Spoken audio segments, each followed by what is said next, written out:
Les insultes sont les armes des intelligences diminuées. Pour ne pas dire une phrase plus méchante, les insultes sont les armes des intelligences diminuées. Si tu as une intelligence un peu réduite, celui qui sait défendre ses idées a des arguments. Celui qui sait défendre ses pensées a des arguments. Mais celui qui a une intelligence un peu nénifiée, diminuée, celui qui recourt aux insultes. Dès que tu n'es pas compris un peu, tu te lances dans les insultes. Tu commences à parler de son corps, tu parles de tout ce que tu veux. Là, c'est lorsqu'on a une intelligence diminuée. Les insultes sont les outils de ceux qui manquent d'arguments. Quand quelqu'un t'a insulté, quand quelqu'un ne sait pas quoi dire pour défendre ses idées, il commence à insulter. Évidemment, quand il a une intelligence, merci. Quand l'intelligence est due, il commence à insulter. Malheureusement, nous avons des couples chrétiens où on entend des insultes. Quelle tristesse. Où on entend la femme, l'homme en train d'insulter. Malheureusement. Il est important que dans le couple, toi qui es marié, donne-moi un amen. Il est important que dans le couple, dans la famille aussi, nous puissions nous corriger avec amour. La correction doit solidifier, la correction ne doit pas fragiliser. Que quelqu'un le répète à son frère qui est connecté. Voilà ce que toi tu dis. Tu dis des choses que je n'ai même pas dit. Qu'est-ce que tu dis? Tu as fabriqué. Pourquoi? Parce que tu es distrait. Je disais, la correction doit solidifier. La correction ne doit pas fragiliser. Lorsque vous corrigez votre femme, c'est pour la rendre meilleure. Ce n'est pas pour rappeler à votre femme qu'elle a des tares qui ne quitteront jamais. Il y a des gens qui sont là en train de dire, de toutes les manières, voilà ce que je t'avais reproché, je sais que tu ne changeras jamais. Mais pourquoi tu parles alors? Si tu sais qu'elle ne changera jamais, pourquoi tu parles? Tu confesses d'abord qu'elle ne changera jamais, alors ne parle pas. Non, je sais que toi, mon mari, mais pourquoi tu parles? Celui qui corrige, c'est celui qui a de l'espoir. À l'instar de Jésus. Jésus lui-même, le mari aimant, quand il corrige, c'est parce qu'il sait que tu peux être meilleur. Quand il te refuse l'impudicité, c'est parce qu'il sait que tu peux vivre sans être impudique. Il y a des hommes qui se sont mariés chastes. Donc toi aussi tu peux vivre sans. Quand Jésus te reproche l'impudicité, ma soeur, c'est parce qu'il sait qu'il y a des femmes qui se sont mariées vierges. Il y a des femmes qui se sont mariées, qui ont décidé, ils ont fait des erreurs dans leur vie. Mais après un moment, elles ont dit non, ça suffit. Je comme ça jusqu'au mariage. Et elles ont tenu. Jésus ne te reproche pas pour te pétifier. Jésus te reproche parce qu'il sait que tu peux y arriver. J'ai besoin des amens. J'ai encore besoin des amens. Pour te solidifier. Jésus ne fragilise pas celui qui veut voir être meilleur. Dans un couple normal, un couple d'enfants de Dieu, un couple de personnes enseignées, que quelqu'un me dise enseigner. Parce que tout dépend aussi de l'enseignement. Quand tu fouilles les enseignements, tu vas seulement être façon. Un couple enseigné, ils savent que nous pouvons être en désaccord, mais nous ne pouvons pas nous insulter. Quand je te fais des reproches, c'est pour que tu sois meilleur. Monsieur, madame, ne mets pas une virgule en disant de toutes les manières, ça ne changera pas. Tu es en train de maudire ta femme toi-même. Surtout pour les chefs de famille. Voilà pourquoi je dis ce soir, on va prier pour les chefs de famille. Surtout pour les chefs de famille. Mon frère, tu vois quand tu viens me dire là, maman, je veux me marier. Tu comprends pas ce que tu dis, mon frère? Que le frère me donne un amen. Il y a un retard d'amen. J'ai dit que le frère me donne un amen. Tu n'es pas frère? Dans le monde d'aujourd'hui, il faut toujours demander. Peut-être que tu es transgenre. Alors peut-être que tu n'es pas frère. Je disais que le frère me donne un amen. Mon frère, tu vois quand tu viens là, tu me dis, maman, j'ai trouvé une fille et tout ça, je veux me marier. Mon frère, ce sont des responsabilités. Tu es en train de me dire en d'autres termes, maman, je veux prendre une sur laquelle je placerai mon autorité spirituelle. Il ne faut pas jouer avec ça. La fille d'autrui, tu la prends, elle arrive chez toi, elle commence à voir des flèches diaboliques. Où est le chef? Pense à... Dernièrement, on me raconte une histoire. Un monsieur, il épouse une femme. Permettez-moi que je cite la province parce que je dois expliquer quelque chose. Il est du Bandundu. Et puis, la femme finalement, elle ne veut pas faire subir à ses filles les Kintuidi. Ok? Et elle décide de faire fuir ses filles. Quand elle fait fuir ses filles, les oncles disent, ah bon, toi tu veux nous dire que toi tu es enfant de Dieu, tu veux nous montrer que toi tu es chrétien. Tu vas voir, elle vient à Kinshasa, elle fait 2 mois, la femme meurt. Et les gens au village appellent le mari, ils ont dit, tu as vu, hein, tu as enterré ta femme, tu vas l'enterrer avec la... Il a enterré sa femme parce qu'il a refusé que ses filles pratiquent la coutume. Toi tu es chef de famille, on mange ta femme. Pose encore la question, où est le chef? Toi, tu crois que quand tu viens me dire, maman, je veux me marier, quand tu es un homme, tu crois qu'il suffit seulement de pondre les enfants? Il suffit, ce n'est pas une question seulement de pondre les enfants, c'est une question de responsabilité spirituelle. Quand ta femme est malade, tu la regardes, tu mets la main sur la tête, tu dis, si cette maladie provient des microbes, tu vas guérir. Si c'est quelque chose de diabolique, j'ordonne que ça quitte ton corps. Un chef de famille a l'autorité sur sa femme et sur les enfants. Un sorcier ne peut pas entrer chez toi, il est à l'aise dans son corps astral. Il entre là-bas, il prend la femme, il sort avec ta femme. Tu as un enfant dans le ventre, on transforme l'enfant en statue. Toi, chef de famille, tu es dans la maison. Que quelqu'un dise à son âme, tu n'étais pas préparé. Non, je n'ai pas entendu. Que quelqu'un dise à son âme, tu n'étais pas préparé. Dis maintenant à un voisin, tu n'étais pas préparé. Tu dois être un chef de famille, sachant que le chef... C'est comme ça que on va dire ça comme ça, la coutume ou la culture africaine a mis en retard les hommes. Tellement qu'on ne vous enseigne pas dans les églises. On réunit seulement les femmes. Les femmes, il y a tous les noms. Les filles de Sarah, les filles d'Abraham, les filles de Juliette, les filles d'Enoch. Il y a toutes les filles du monde. Mais les hommes n'ont pas de cadre d'enseignement. C'est pourquoi vous êtes des hommes chefs de famille faibles. On entre chez toi, on te prend l'enfant, on part. Jamais. Je suis d'accord avec toi. Jamais. Un chef de famille, on ne peut pas entrer dans ta maison, on te prend l'enfant et ta femme avorte. Jamais. Dis à un autre jamais. Localise un homme qui a la foi, dis-lui jamais. Ne peut pas. Ce qui est dans ta maison ne sort pas. Ça tombe sur quelqu'un. Ce qui est dans la maison, ce que Dieu a introduit dans la maison, ça ne sort pas. Que quelqu'un me dise ce qui est dedans reste dedans. Ah, je n'aime pas les retards. Dis-moi ce qui est dedans reste dedans. Ce que Dieu a donné reste dedans. Dieu ne commet pas d'erreur. Ce qui est dedans reste dedans. Est-ce que quelqu'un m'a entendu? Tu ne peux pas permettre en tant que chef de famille. Tu es à l'aise comme ça et puis la belle famille appelle. Toi, hein, tu as refusé de faire ceci pour nous. Tu vas voir. On va voir si ta femme sera en bonne santé. Et tu vois ta femme tomber malade la nuit. Toi, tu es chef dans la maison. Toi, tu es chef seulement pour manger le poulet. Toi, tu crois que chef, c'est seulement pour dire à ta femme, fais ça, chef. Commence d'abord par protéger cette famille-là. Est-ce que quelqu'un m'a bien entendu? Sois le pasteur de ta famille. Toi-même le matin, avant d'ailleurs le matin, le coucher. Avant le coucher, tu te mets là, tu dis, dans cette maison, personne ne va voler en haut, en bas. Personne ne va passer quelque part. Personne ne prendra quelqu'un ici. Ah, écoute, maintenant que les femmes me donnent la main. Je dis aux femmes, normalement quand tu veux te marier, il faut que tu te sentes en sécurité spirituellement avec celui que tu veux épouser. Toi tu veux épouser un homme qui fuit l'église. C'est celui-là que toi tu veux m'amener ici. Déjà lui-même il fait quoi? Il fuit l'église. C'est celui-là que toi tu veux épouser. Pourquoi? Le mariage est devenu. C'est comme ça qu'on va te manger dedans. On te bouffe sérieusement. Pourquoi? Parce que tu ne comprends pas que celui qui te dit chérie je t'aime doit être capable de te protéger spirituellement. Il faut qu'il soit fort. Voilà pourquoi on n'épouse pas n'importe qui. Oh non maman, je vais épouser seulement quelqu'un. Je ne vais pas citer sinon je vais choquer certaines personnes. Je vais seulement épouser quelqu'un de telle religion, c'est pas grave. Est-ce que tu comprends ce que tu racontes? Je sens vraiment que chez toi c'est la crise totale du mariage. Un chef doit être capable de protéger spirituellement sa maison. Est-ce que quelqu'un m'entend bien? Il faudrait que les esprits impurs disent, quand on vient dans cette maison, on voit un ange là, en train d'opérer, en train de... que le père de famille est sensible. Tu vois pas, je dis à une fille qui est ici ce soir, célibataire, donne-moi un amen. Au nom de Jésus de Nazareth, n'épouse pas un gars qui, lui, tout ce qu'il sait faire la nuit, c'est ronfler. Tout, c'est tout ce qu'il sait faire, ronfler. Quand il commence à ronfler, tu peux faire une musique avec ça. Il commence alto, ténor, basse. Il ne fait que... Quand on convoque ici la prière du soir, quand on vient prier, ma soeur, il faut localiser.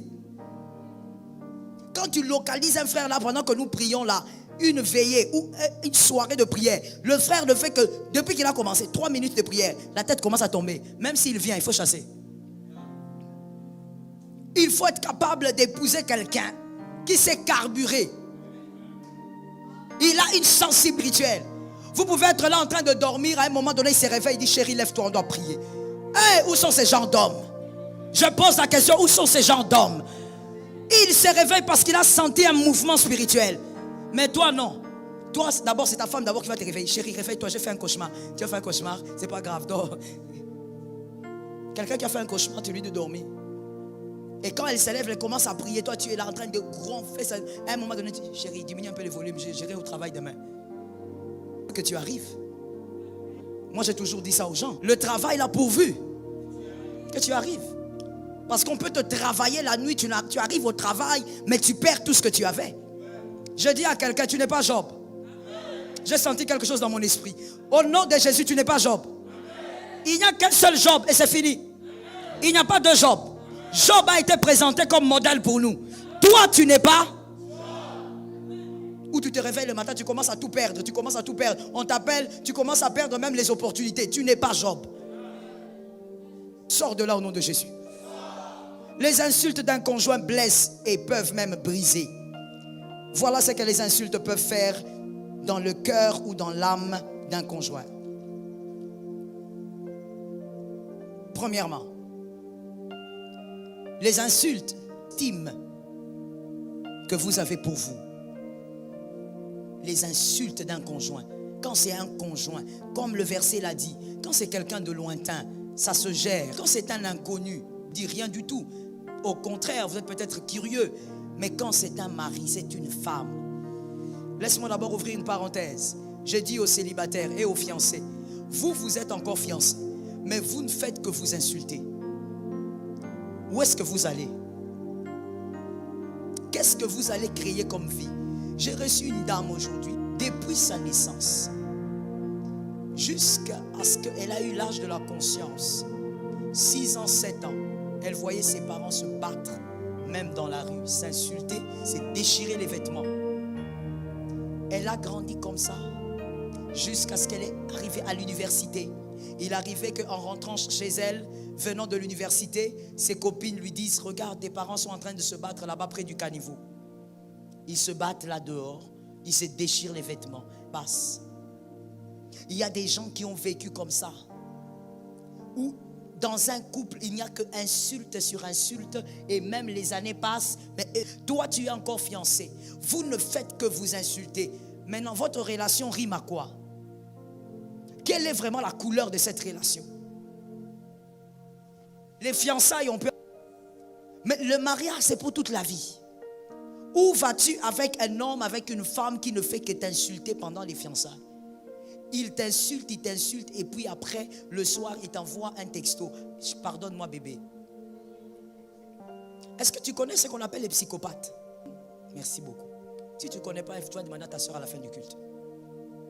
Un psychopathe, ça veut dire, il vient, il te fait du mal. Et juste après, il commence à pleurer. Pardonne-moi. Et toi, tu regardes, tu dis, oh, il n'a rien dit. Non, je n'ai pas entendu, je répète. Les larmes là ne veulent rien dire. Parce que les femmes, des fois, sont trop sensibles à certaines choses qu'il faut équilibrer. Moi, je dis, il faut toujours équilibrer. Les femmes aiment quand elles voient un homme pleurer. Oh, il a pleuré. Et alors? Ce que tu ne sais pas, c'est qu'il pleure aussi quand il perd le match. Ce que tu ne sais pas, c'est qu'il pleure aussi quand son équipe a perdu. Pleurer là, ça veut dire quoi? Quelqu'un qui te fait du mal. Je parle pour les fiancés. Parce que vous qui êtes mariés, c'est votre choix. Vous allez maintenant prier pour que Dieu vous soutienne. Tu es fiancé, il te frappe, il t'insulte. Et le soir, il t'envoie un texto. Pardon, bébé. Est-ce qu'on tape un bébé? Regarde d'abord comment il a un problème de raisonnement. Est-ce qu'on peut taper un bébé? Maintenant, lui, il te tape, il t'insulte. Tu es toujours ce bébé. Ça, c'est le bébé de son village. Et toi, tu dis, il a demandé pardon. Merci beaucoup. Il n'y a pas de problème. Tu ne me verras jamais chez toi là-bas. C'est toi qui vas vivre ça. Et quand tu vas galérer, tu sais la vérité c'est quoi? Quand tu vas galérer, tu auras même honte de venir dire que tu galères. Ah, les femmes mariées m'ont entendu. Les hommes mariés aussi m'ont entendu. Tu vas avoir honte de venir dire ici que ça ne va pas. Parce qu'on t'avait dit. Quelqu'un qui t'insulte en amont, tu vas où? Il te maltraite. Et lui, c'est toujours, c'est sa stratégie. Il t'envoie des textos à minuit. Comme un sorcier. À 1h du matin. Pardonne-moi, mon pied, mon orteil, ma calvitie. Ah, mais oui, hein, pasteur. Vous comprenez pas, il y a des hommes qui sont des aventuriers. Ils ont des poèmes ancestrales. Ma calvitie. Et toi aussi, tu souris. Toi, tu as la calvitie de quelqu'un. Non, mais vraiment, entre nous soit dit, que quelqu'un me dise par eux. Pourquoi nous les femmes, on est comme ça? Qui nous a fait ça? Donc, toi, on t'appelle calvitie, mais tu es contente. Tu souris. Il m'a demandé pardon. Tu es calvitie. Si moi je t'appelle calvitie, tu vas quitter l'église. Fais attention avec les psychopathes. Quelqu'un qui est malade à l'intérieur. Et comme l'apôtre aime le dire, en réalité, il y a plusieurs malades partout ici à Kinshasa qui se baladent. Même des fois, même en cravate. Il est malade. Il a une tête qui a un problème. Il y a des blessures dans son enfance. Il y a des choses qu'il n'a pas réglées. Et donc, c'est un mari qui est incapable de vivre en paix avec une femme. Une femme incapable de vivre en paix avec un homme. Il y a une soeur qui me disait, maman, moi j'ai grandi, mon père battait ma mère tous les jours. Et quand ils se battent, ils nous font entrer dans le combat. Il y a des choses sur la terre, pasteur. Il y a des choses. Des fois quand on prêche comme ça, tu regardes, toi tu es là, tu dis, ah oui, oui. Si tu savais combien de personnes ça aidait. Il y a des choses sur la terre. Puis après le combat, pendant, ils prennent les enfants. Viens, viens. Ils entrent dans la bataille. Ils font 2 camps. Ali et Foreman. Bataille. Le côté des mamans et le côté des papas. Ils se battent. Et après ça, les enfants sortent de là avec des rougeurs, avec des bleus. Ils ont combattu les bons combats. Ils se sont battus. Et maintenant cette fille, je vous explique ça pour que vous puissiez comprendre que des fois comme on est assis là, il y a des malades. Psychologiquement malades. Donc tu as besoin vraiment d'un psychologue qui t'aide tout doucement parce que tu viens de loin. Ton enfance là, c'est un problème. Cette fille-là maintenant grande aujourd'hui, elle me dit ceci. Elle me dit, moi je dis, mais pourquoi toi, le problème à la maison? C'est toujours toi qui m'appelles. Ton mari, lui, il ne se plaint pas. C'est quoi ton problème? Et même quand tu te plains, il dit tout réglé. C'est quoi? Alors elle dit, maman, mon problème c'est que moi je ne saurais pas vivre deux. Maman, lui, il est trop mou. J'ai dit, éternel Dieu des armées est dans les cieux. Tu as dit quoi? Non, maman, il est trop mou. C'est pourquoi il n'arrive pas à venir te dire la vérité. Moi, je lui dis des fois je les taquine, des fois même je les provoque. Mais maman, même une petite, il chiffre. Et vous savez, j'ai regardé la fille, j'ai dit, je vais parler avec ton mari. J'ai appelé son mari, il était en mission de service. Quand il est revenu, j'ai parlé avec son mari. J'ai dit, papa, pourquoi tu me cachais ça? Il me dit, maman, je ne trouve même pas comment le faire, c'est honteux. Je viens te dire quoi? Que ma femme a des problèmes à la maison parce qu'elle veut que je sois agressif. Je ne vois pas quoi tu dis. Je lui ai dit, est-ce que tu connais son problème? Il dit, oui, je connais son problème. Son problème, ce sont ses origines. On n'épouse pas une femme seulement parce qu'elle est belle. Il faut avoir les rétroviseurs. Elle vient, cet homme-là vient. On épouse un homme en sachant aussi d'où il vient. Comment il a grandi avec sa mère, avec son père. Comment cette fille-là a grandi, d'où elle vient. Elle est comme ça. Maintenant, c'est tout un problème. Maintenant, il faut traiter au fait sa tête. Elle a un problème psychologique et il faut traiter. Ce n'est pas un problème de ressort. Elle, il faut la faire asseoir, commencer à traiter son problème. Elle a des blessures qui ont forgé sa personne. Je lui ai dit, cet homme-là ne pourra jamais te battre. Tu dois apprendre à vivre dans la douceur. Non, maman. La douceur, là, c'est comme s'il manque d'harmonie. J'ai dit à cet homme-là, avant d'aller épouser, il faut regarder. Il faut savoir où tu vas mettre les pieds. Est-ce que quelqu'un m'entend bien? Parce que les origines d'une personne en disent long sur son caractère. Oui, même en Christ, mon frère, ne me regarde pas comme ça. Même en Christ, les origines d'une personne en disent long sur le caractère de la personne. Il suffit de regarder quelqu'un, tu dis, si tu ne le comprends pas, commence à chercher d'où il vient. Comment il a grandi avec sa mère. Est-ce que quelqu'un m'entend bien? Il y a une autre, je donne des exemples pour que tu comprennes. Il y a une autre sœur qui a aussi un autre problème. C'est le jour de son mari. Elle dit, mon mari, maman, il est tout le temps attaché à sa famille, mon mari, mon mari, mon mari. Et j'ai dit, bon, je vais essayer de parler avec ton mari, comme surtout que les deux ne prient pas dans la communauté. Je dis, bon, quand vous aurez le temps, ton mari viendra me voir, on va parler. Quand je suis revenu du dernier voyage, je parlais avec son mari. J'ai dit, mais il faut quand même que tu te détaches de ta famille. On ne vit pas comme ça. L'homme quittera son père et sa mère. Alors son mari se met à rire. Il dit, maman, elle ne t'a pas dit la vérité. Il faut lui demander c'est quoi le problème. Je dis, oh, c'est comment encore? D'accord, je vais lui poser la question. Je dis, mais toi tu m'as dit qu'il avait des problèmes, il est trop... Et puis le monsieur s'est organisé pour qu'il soit à deux avec sa femme. Il a dit à sa femme, dis à maman ce qui te dérange. Il dit, non, moi ce que j'ai dit là, c'est ce que j'ai dit. Si tu entends quelqu'un dire ça, menteuse. Si tu entends quelqu'un dire ça, menteuse. Ce que je dis là, j'ai déjà dit. Oh non, répète maintenant ce que tu avais dit. Non, maman, j'avais déjà dit. Ah. Et le mari qui me dit, maman, son problème c'est quoi? Son problème c'est qu'elle ne supporte pas l'amour que je donne à ma mère. J'ai dit, hé, c'est quelle chose ici? C'est quel type de phénomène? J'ai dit, maman, c'est maintenant qu'il faut me dire. Il exagère, il est tout le temps avec sa maman, il est comme un bébé, il faut dire ça. Alors le mari était là en train de la regarder avec un petit sourire mesquin. Lui dire, il faut parler maintenant. Et la femme n'avait rien à dire. J'ai regardé, j'ai demandé au Saint-Esprit la sagesse. J'ai dit, qu'est-ce qui se passe? J'ai prié avec eux et j'ai dit à l'homme de partir, je reste un peu avec madame. Je suis resté avec elle, je lui ai plus parlé de sa belle famille. J'ai commencé à lui poser des questions sur sa famille, comment elle a grandi. Et j'ai découvert le problème. Le problème c'est quoi? Elle n'a pas grandi avec sa mère. Ce qui fait qu'elle ne peut pas comprendre l'amour que son mari a envers sa mère. Elle a l'impression qu'on veut prendre sa place. Pourquoi? Parce qu'elle-même n'a pas grandi avec sa mère. Il y a des choses simples dans les origines qui révèlent certains problèmes dans les couples. Est-ce que quelqu'un m'entend très bien? Qui révèlent certains problèmes dans le couple. Un garçon qui n'a pas grandi avec son père aura du mal à comprendre l'amitié de sa femme avec son père. Il aura du mal à comprendre ça. La femme reste attachée à son père. Or, c'est une amitié ou un amour ordinaire. Mais comme lui n'a pas grandi avec cet amour-là, il a un déficit. Retenez pour la vie, généralement, c'est que l'être humain ne comprend pas, il le combat. Retenez, pour un être humain ne comprend pas, généralement, il le combat. Avant même de réfléchir, il va d'abord créer une barrière. Parce qu'il ne comprend pas ça. Très peu de personnes essayent d'analyser ce qu'ils ne comprennent pas, ce qu'ils ne connaissent pas. Mais l'être humain combat souvent ce qu'il ne comprend pas. Donc, je disais à quelqu'un, les origines aussi, c'est important de savoir d'où cette femme vient, d'où cet homme. Merci. Je disais donc que l'estime brise, plutôt, les insultes brisent l'estime que vous avez pour vous. Quand votre mari vous dénigre, vous aviez de l'estime pour vous, vous croyez en vous, mais quand quelqu'un de proche comme ça vous méprise, votre estime commence à mourir.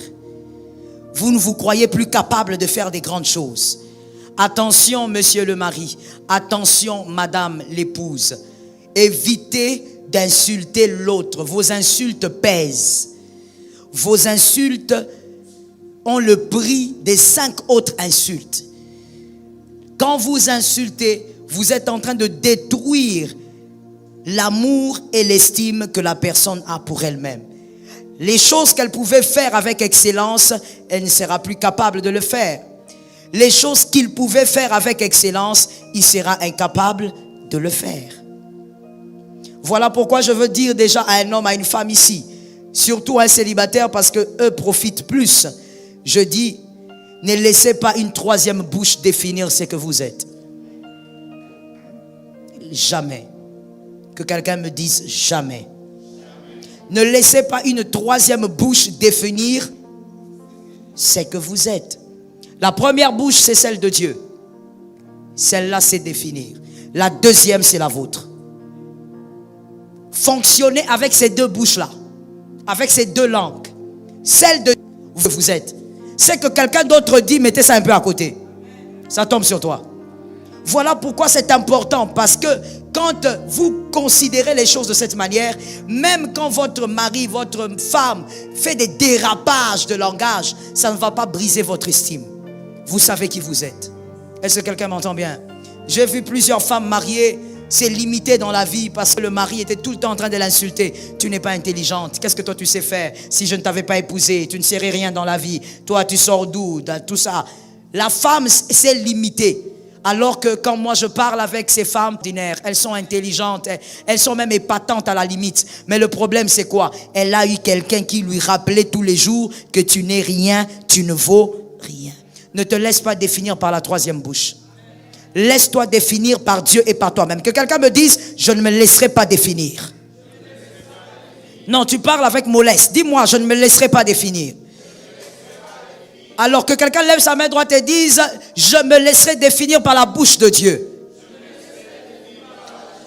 Voilà pourquoi quand tu te lèves, mon frère, le matin, fais ces rituels. Quand tu te lèves le matin, commence par te bénir. Bénis-toi gravement. Quand tu commences la journée, bénis-toi gravement. Bénis même ta beauté. Est-ce que quelqu'un m'a entendu? Regarde au miroir. Écoute, si tu n'as pas un grand miroir, prends les petits là. Localise-toi. Tu te localises sur le petit miroir là et tu dis, cette belle personne là, c'est moi. Tu te bénis. Tu n'as pas besoin que quelqu'un reconnaisse que tu es belle. Reconnais d'abord toi-même que c'est tout. Regarde comment tu as du mal à dire. Tu as du mal à dire. Tu as du mal à dire. Reconnais que toi-même tu es belle. Reconnais que tu es beau. Tu n'as pas besoin que quelqu'un vienne te le dire. Toi-même tu sais que tu te bénis tout au long de la journée. Quand tu vas à un endroit, tu constates que le rendez-vous là a foiré. Tu te lèves là, tu dis, même si ça a foiré, un autre va s'ouvrir. Parce que moi, je suis de la race de ceux qui réussissent. Tu te bénis gravement. Que quelqu'un me dise, je dois me bénir. Avant même que ton pasteur te localise, toi-même bénis-toi. Est-ce que quelqu'un m'entend? Ne laisse pas définir par la troisième bouche. Non, moi je suis comme ça parce que mon mari pense. Moi je ne peux pas y arriver parce que ma femme pense. Oh, ta femme a le droit de penser. Ton mari a le droit de penser. Mais définis-toi toi-même. Est-ce que quelqu'un m'entend? Et avance selon ce que tu as défini de toi. Ça tombe sur toi. La deuxième chose que les insultes font, évidemment auprès de la victime. Les insultes font mourir le vouloir d'être meilleur. Quand on t'insulte beaucoup, tu ne feras pas d'effort pour être meilleur. En tout cas, dans la majorité des cas. Tu vas t'arrêter. Parce que tu es fatigué. Tu ne fais pas. Tu fais des efforts, on ne voit pas. On ne fait que te critiquer. On ne fait que te mortifier. Alors tu ne feras plus d'efforts pour être meilleur. Voilà pourquoi au début j'ai dit que les reproches, les corrections devaient solidifier. Ça ne doit pas rendre fragile. Quand vous faites trop de... Voilà pourquoi on dit toujours, il faut avoir à la main deux choses, la houlette et... Le monde a dit le bâton et la carotte. Il faut les avoir. Nous les enfants de Dieu, le bâton et la carotte, mais mieux encore, nous disons la houlette et le bâton. C'est-à-dire de temps en temps, tu frappes un peu et puis tu fais comment? Tu donnes la carotte. De temps en temps, avec le bâton, tu frappes et tu récupères. Il ne faut pas être là seulement à critiquer. Trop de critiques tuent la beauté de vivre. Est-ce que quelqu'un m'a entendu? Trop de critiques, trop de reproches, ça tue même la joie de vivre. Mon frère, que quelqu'un me dise, j'entends. Toi, tu t'es réveillé le matin. Enfin, pourquoi tu dormais comme ça en ronflant? Non, il y a des hommes comme ça. Pourquoi tu dormais comme ça penché? Papa, tu sais quoi que quand on dort, on se contrôle. C'est pourquoi il faut avoir un gros lit. Pourquoi tu fais semblant? C'est pourquoi il faut avoir. Les célibataires, ils me regardent. Ils croient que quand tu vas te marier, tu auras le petit lit là. Si tu as le petit lit là, ne viens pas ici. Achète déjà les grands lits avant de venir ici qu'on te bénisse. Oh, les lits de la foi. Quelle foi? Ça, c'est les lits de la foi. Pas des lits de la foi. Les lits là, il faut dormir, être confortable. On appelle ça lieu de repos. Toi, tu dors comme ça, tu n'as pas les repos. Tu commences à rêver des cancrés là, tu rêves des obus. Oh, Dieu va attaquer le Congo. Le diable va attaquer le Congo. Non, tu rêves des obus parce que tu dors mal. Ton cou comme ça, la torticolis. Et puis tu viens là, maman, je veux me marier. Il ne faut pas venir avec les lits là. Déjà qu'avant quand tu vas venir pour te marier, je vais te demander quel lit tu as. Les lits de la foi ou bien les lits un peu grands. Comme ça, quand tu tournes là, l'autre aussi tourne de son côté. Pas des problèmes, pas des... Voilà, pasteur, j'ai cherché le mot. Pas d'embouteillage. Tu tournes là-bas, l'autre tourne ici. Mais tu verras quelqu'un en train de se réveiller. Dès le matin, il commence par les insultes. Toi, tu dors comme ça, comme un cancré là. Tu m'as mis mal à l'aise, papa. Le mariage, c'est aussi ça. Elle va dormir. Elle va monter. Elle va tourner sur ta tête. C'est ça aussi. C'est ça aussi le bon côté avec les chrétiens. Comme on n'essaye pas avant. Regarde le visage que tu fais. Tu es en train de dire, maman, voilà les problèmes. Attention, je te dis. Suspension pendant 2 ans. Je vais te mettre ici. Comme on n'essaye pas avant, on est chrétien. Tu ne sais pas que la fille là que tu vois la fille là que tu vois avec les talons à l'église là. Tu la vois, non? Quand elle descend les escaliers, tu es là, tu dis, yo, yo. Quand elle descend les escaliers, tu vois la fille là? Quand elle dort, elle prend son pied, elle te tape ça de quelques côtés. C'est pas que quand elle dort, elle fait le tour de la montre. Sur les lits. Une seule nuit, mais elle a fait le tour de l'aiguille de la montre. Tu ne savais pas? Toi, tu suis seulement les talons. Surtout les filles minces. Non, je ne vous ai pas critiqué. C'était juste pour vous titiller. Tu la vois là avec les talons. Hein, papa? Tu sais comment elle dort? Tu vas t'étonner, Jackie Chan, karaté. Donc, je ne sais pas. Qui encore citait ici? Hein? Jet Li, monsieur. Tu te réveilles comme ça. Donc, regarde les yeux gonflés. On te demande, papa, qu'est-ce qui s'est passé? Non, rien de grave. Les lits. Tu ne savais pas qu'elle dormait comme ça. Papa, ça fait partie du lot du mariage. Mais toi, dès que tu te réveilles le matin, tu commences à insulter. À midi, tu insultes. Reproche toute la journée. Elle va à gauche, reproche. Elle va à droite, reproche. On ne s'améliore pas parce qu'on entend beaucoup de reproches. Quand tu dis Amen, est-ce que ça tombe sur toi? Est-ce que ça tombe sur ta propre vie? Est-ce que ça t'aide à te corriger? On ne se répare pas en ayant tout le temps des reproches. On n'a pas de paix. Quand tu tournes comme ça, non, ma femme, pourquoi tu as fait ça? Frère, si tu trouves qu'il y a quelque chose que ta femme a mal fait, fais ça. Ce n'est pas un problème, tu peux le faire. C'est ta maison, c'est ta femme. Si tu trouves qu'elle a mal rangé les choses, tu peux les ranger. Mais tu es tout le temps là, attends de parler. Madame, toi, tu es tout le temps là. Quand ton mari arrive, tu le regardes. C'était bien le travail? Qu'est-ce que tu as sur le cou? Quelle couleur il y a sur ton col? Pourquoi j'ai l'impression que c'est rose? Tu commences les reproches dès son arrivée. Et tu continues. Quand il mange, pourquoi tu manges comme ça, comme un viking? Donc tu parles de tout. Tu fais tellement de reproches que ça commence à épuiser. Trop de reproches épuisent. Est-ce que quelqu'un m'entend bien? Quand on veut que quelqu'un soit meilleur, on ne va pas l'inonder des reproches. Il faut le faire avec amour. Et il faut le faire avec l'amour de la personne changée. Vous savez, il y a quelque chose que j'ai découvert. Tel que nous sommes là, sur 100% d'êtres humains, il y a 15% qui arrivent à évoluer dans la vie sans encouragement. Ils foncent eux-mêmes, 15%. Ils foncent eux-mêmes, avec ou sans encouragement, ils vont de l'avant. Même quand il n'y a personne qui croit en eux, ils vont de l'avant. Il y a seulement 15. Il y a 15 autres pourcents aussi. Ceux-là, ils ont besoin d'un peu d'encouragement quand même pour avancer. Mais si ça manque, ils peuvent aussi avancer. Est-ce que quelqu'un m'entend? Maintenant, il y a le combien de pourcents qui restent? Les 70%, retiens bien, ce sont des personnes qui ne peuvent pas avancer sans encouragement. Donc, vous comprenez, ceux qui ne peuvent pas avancer sans être encouragés, ceux qui ne peuvent pas avancer sans qu'on les soutienne aussi, c'est la majorité. Donc, je ne sais pas où se trouve ta femme, dans quelle catégorie se trouve, te faire attention. Ne brise pas la femme que tu as épousée. Ne brise pas le mari que tu as épousé. Tu ne l'as pas épousé pour le détruire, tu l'as épousé pour le rendre meilleur. Est-ce que quelqu'un m'a entendu? Tu l'as épousé pour qu'il soit meilleur que sa version de célibataire. Toi-même, quand tu es marié, quand tu regardes ton mari, tu te dis que tu as aidé cet homme à évoluer dans quel sens? Tu as aidé cette femme à évoluer dans quel sens? Attention, avec les reproches à magasiner, les reproches en rafale qui empêchent d'avancer. La troisième chose face aux insultes. Les insultes effritent la confiance que l'on peut avoir dans les paroles du conjoint. Les insultes effritent la confiance que l'on peut avoir dans les paroles de son conjoint ou de sa conjointe. C'est ça que vous verrez qu'il y a des gens dans le couple, quand son mari fait des reproches, elle est là en train de mâchouiller, chiquer. Son mari est sérieusement fâché, hein?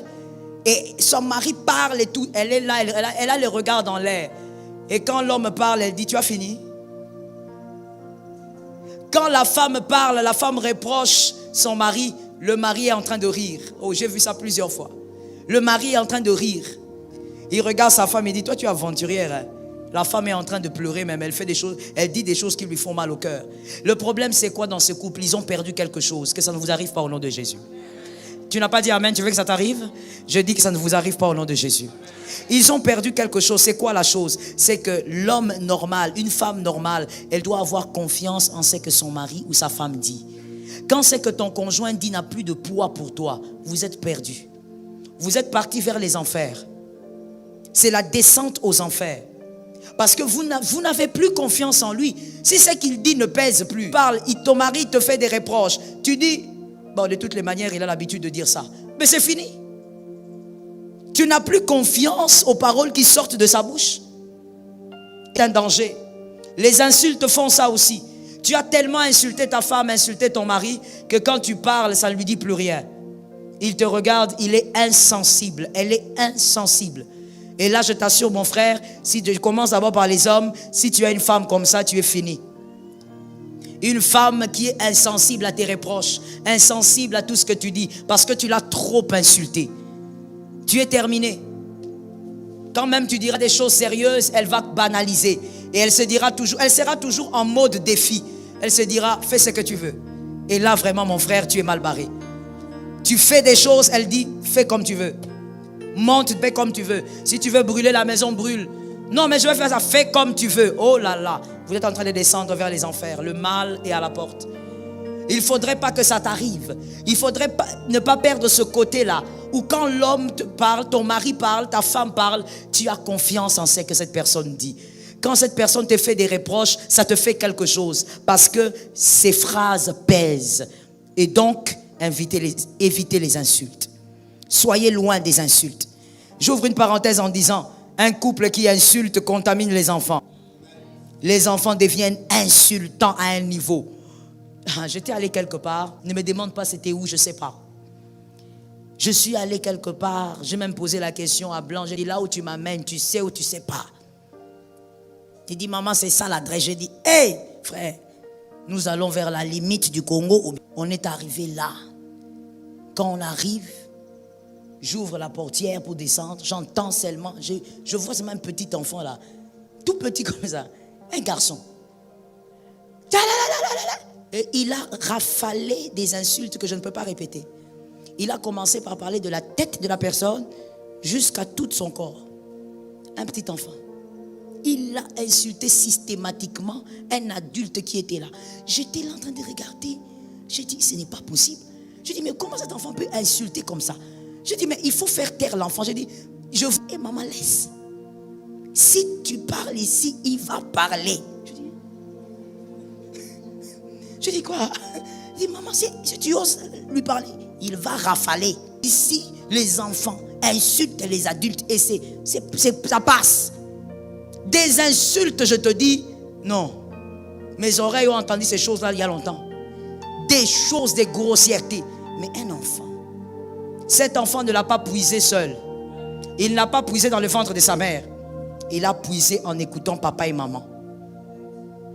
Ce que vous dites dans la maison, Les gens d'insultes. Vous voyez, est-ce que nous pouvons nous parler ce soir? Est-ce que nous pouvons nous parler ce soir? Vous voyez, même au milieu de nous, il y a des personnes disons de manière naturelle, il y a des personnes qui ont du mal à blesser les autres. Ici, d'accord? Parlons seulement d'ici. Il y a des gens qui ont du mal à blesser les autres, ils sont comme ça. Mais il y a d'autres aussi, ils blessent avec une très grande facilité. Et d'ailleurs, même quand ils blessent, ils ne se rendent pas compte qu'ils venaient de blesser. Quand tu lui dis, mais en tout cas, j'ai eu mal. Ah bon, pourquoi? Qu'est-ce que j'ai dit? Le problème, c'est la même chose comme ce que je venais d'expliquer, les origines. Il a vécu avec des parents qui blessaient avec facilité, il va aussi blesser. Tu insultes, tes enfants vont insulter. Tes enfants n'auront pas du mal à sortir des insanités parce que toi, père, mère, tu insultes. Tu es en train de détruire la destinée peut-être d'un grand homme. Je parle de ton enfant. Tu es en train d'embrouiller la destinée peut-être d'une Esther qui est dans ta maison. Mais pourquoi? Parce que toi, tu n'es pas délivré. Tu n'es pas transformé. Tu sors d'une famille. Mais écoute mon frère, voilà pourquoi la Bible dit, il nous a délivrés quoi? De la vaine manière de vivre de nos pères. Pourquoi? Parce que c'est une vaine manière. La Bible commence par dire que c'est une vaine manière. Tu sors de quelque part, mais je dis aussi à quelqu'un, tu vas quelque part. Ah, ça tombe sur quelqu'un ici. Tu viens de quelque part, mais tu vas aussi. Alors, sois le profil. Travaille le profil par rapport à là où tu vas. Refuse le profil d'hier. Travaille ton profil par rapport à là où tu vas. Que quelqu'un me dise, là où je vais, c'est trop grand. Je travaille mon profil. Ah, j'espère que ça tombe sur toi correctement. Là où tu vas, c'est glorieux. Travaille ton profil. Là où tu vas là-bas, mon frère, il faut être des David bien formés. Pas les David broussards. Travaille le profil. N'insulte pas tes enfants. Tu ne sais pas quel type d'enfant Dieu t'a donné. Dieu t'a donné des hommes importants pour le Congo. Amène tes enfants à avoir des valeurs. Que ton fils dise, j'ai grandi, je n'ai pas insulté. Ah, que ça tombe sur quelqu'un. Que ta fille dise, j'ai grandi, je n'ai jamais entendu maman insulter. Mais toi, tu commences à insulter leur papa, tu termines avec leur père, tu les insultes même. Regardez vos têtes comme vos tantes. Et c'est toujours les tantes paternelles. Toi, tu n'as pas de sœurs. Tu as vu la forme de la tête de tes sœurs. Mais toi, tu es focalisé seulement sur les frères des autres. Et les enfants aussi, quand ils grandissent avec une langue tranchante. Tu vois quelqu'un qui est là à l'église, dans un département, pour un rien, il lance le venin. Et tout le monde est blessé. Ah, mais pourquoi il a dit ça? On avait seulement voulu dire, parce que lui a grandi avec des parents qui blessaient. Mais comme je t'ai dit, là où tu vas, c'est plus grand que d'où tu viens. Travaille ton profil. Ça tombe sur toi. Quatrième point. Les insultes d'un conjoint peuvent créer dans la victime, que ce soit l'homme, la femme, ça peut créer la maladresse. Vous allez remarquer qu'il y a des gens qui avaient l'habitude de très bien faire certaines choses, mais ils commencent à mal le faire, tellement que tu as trop insulté. Tu avais une femme qui préparait très bien, mais elle commence à mal le faire, tellement qu'elle a été trop insultée. Tu insultes tout. Tu insultes sa cuisine, tu insultes sa manière de faire, sa manière de s'habiller. Tu insultes tout. Vous savez, au lieu de dire à votre femme, je parle un peu aux hommes, au lieu de dire à votre femme, comment tu t'habilles comme ça, comme un tonneau. Mon frère, tu veux pas qu'elle s'habille comme un tonneau? Tu veux qu'elle s'habille comme quoi? J'attendais une réponse au fait, c'est pour évoluer dans l'illustration. Tu veux pas qu'elle s'habille comme un tonneau, tu veux qu'elle s'habille comme? Pourquoi c'est une femme qui répond? Ah, c'est le pasteur, il a dit Miss. Tu veux qu'elle s'habille comme une Miss, tu ne veux pas qu'elle s'habille comme un tonneau. S'habiller comme une Miss, ça demande de l'argent. Au lieu de commencer à la critiquer tous les jours, comment tes cheveux sont comme ça, comme le volcan. Au lieu de dire ça, donne-lui l'argent qu'elle arrange les cheveux, que ça ne soit plus comme le volcan. Une belle femme, ça s'entretient. Une belle femme a un prix. Je n'ai pas entendu les gens dire Amen. Tu me regardes comme ça, mais tu veux seulement te marier. Mais tu n'aimes pas ces genres de précisions. Je disais, écoute, le parfum, ça se paye. Faut pas que quelqu'un approche ta femme comme ça. La personne s'éloigne. Oh non, toi tu as toujours les mêmes tissages. Mon frère, tu sais pas où on vend les tissages. Ta femme va t'amener. Pour avoir des cheveux soyeux là, ça se avoir des jolies chaussures là. Je reprends une chose que les hommes n'aiment pas entendre, mais je veux le dire bien même. J'ai dit à quelqu'un, monsieur, une belle femme s'entretient. Toute femme est belle. D'abord, c'est une nuance. Toute femme, la différence, c'est le soin. Et dans le il y a aussi l'argent. Quand tu sors, tu regardes la femme de je ne sais pas qui descendre d'une voiture. Elle est belle là, bien là. Et tout comme le pasteur a dit, comme une miss là, avec des cheveux. Toi, tu regardes. Regarde les garçons d'aujourd'hui. C'est tous les garçons de Kinshasa. Que Dieu vous délivre. Quand tu regardes comme ça, esprit de sirène. Aventurier. Aventurier. Sors de là au nom de Jésus.